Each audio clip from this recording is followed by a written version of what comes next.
Okay, so ngayon naman, let us discuss the type 1 and type 2 errors. Okay, so ikaw as a researcher, may mga pagkakataon na posible na mamali ka ng desisyon. Okay, so diba binanggit ko kanina na in this video, kailangan alam natin kung kailan ba natin i-accept or i-reject yung hypothesis. Okay, so syempre, i-accept mo yung hypothesis kapag alam mo na tama yung hypothesis. Okay, hindi mo i-accept yung hypothesis kapag alam mo na mali yung hypothesis. Okay? I-accept ang tama, huwag i-accept ang mali. So, yun naman yung lagi nating sinasabi, di ba? Okay, so pero may pagkakataon na posible na makakommit ka ng error.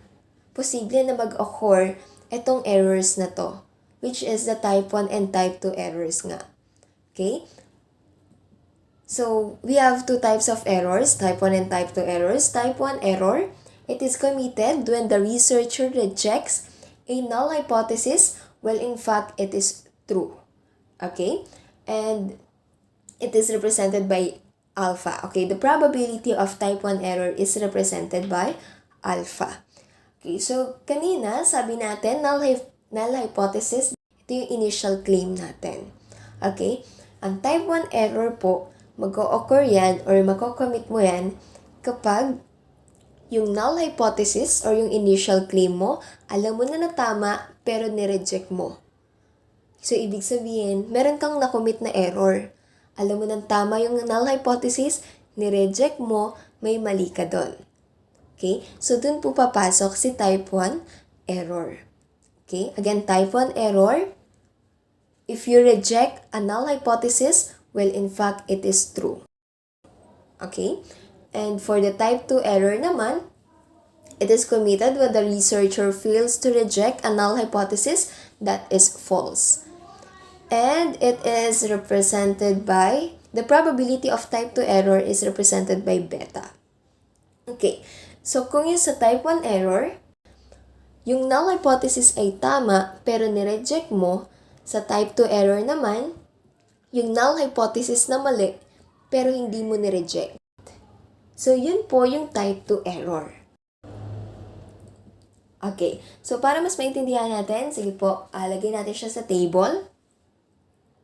This is our decision to reject the null hypothesis and fail to reject the null hypothesis.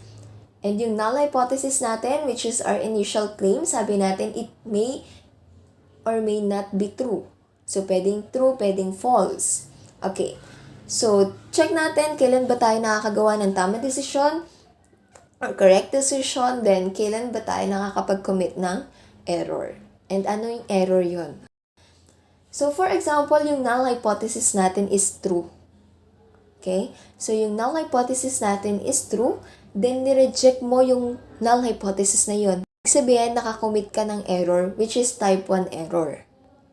Next, paano naman kapag yung maling hypothesis or yung the null hypothesis is false, then you reject that null hypothesis. Then you made a right decision. You made a correct decision. Okay? So, kapag nireject mo yung false na null hypothesis, then tama yung decision na ginawa mo. Okay? So, next, what if our null hypothesis is true? Then, hindi mo na-reject yung null hypothesis na yun. Ibig sabihin, tama pa rin yung ginawa mo. Kasi alam mo na yung null hypothesis na yun is tama and hindi mo siya ni-reject. So, you made a right decision. You made a correct decision. What if our null hypothesis is false and you failed to reject the null hypothesis that is false? Then, dito papasok si type 2 error. Okay? So, alam mo na mali yung null hypothesis na yon or false statement yung null hypothesis na yon, then hindi mo pa rin siya ni-reject kahit alam mo na false. Ibig sabihin po, may nakommit ka na error, which is the type 2 error. Okay, so bigyan natin ng example or real life example na feeling ko naman na-observe nyo to or aware naman kayo na nangyayari to sa totoong buhay. Okay, so for example, sa korte, Okay, so sa korte, bago ka naman patawan ng, for example, habang buhay na pagkakakulong, ganyan. So, itatanong muna sa'yo or hahanapan ka muna ng ebidensya and magkakaroon ng hearing, okay? Diba? Magkakaroon ng hearing. So, for example, our null hypothesis or our initial claim, ayan, our initial claim is Joselito is innocent. For example, sa court to ha, sa korte. Okay? So, Joselito is innocent. This is our initial claim. So, let's assume that Joselito is innocent is a true statement. So, ibig sabihin, totoo na si Joselito ay inosente. Pero, nireject ng korte yung sinasabi or nireject ng korte yung hypothesis na si Joselito ay inosente. Okay. So, ibig sabihin, mayroong na-commit na error. So, bakit? The court found Joselito guilty and sent him to jail despite being innocent. So, sige, bigyan natin ng example. If you still remember the miracle in cell number 7, Filipino, okay? So, sa miracle in cell number 7, si Lito ay inosente. True statement yon, tama? Pero yung korte, nireject yung sinasabi ni Lito na inosente siya. So, ibig sabihin po, may error na nakomit. Kinulong mo pa rin siya kahit na inosente siya. Okay, so yun yung type 1 error. So, how about, what if Joselito is innocent, our null hypothesis is false? Okay, so for example, yung sinasabi natin na si Joselito ay inosente, ay hindi totoo. Okay, again, for example, ang null hypothesis natin na si Joselito ay inosente ay hindi totoo and nireject mo yung null hypothesis na yon, ibig sabihin, you made a right decision. The court made a right decision. Okay, so bakit po? Alam mo na hindi totoo yung sinasabi ni Joselito na inosente siya. So yung korte, and the court found Joselito guilty and sent him to jail. So bakit? Our null hypothesis is false.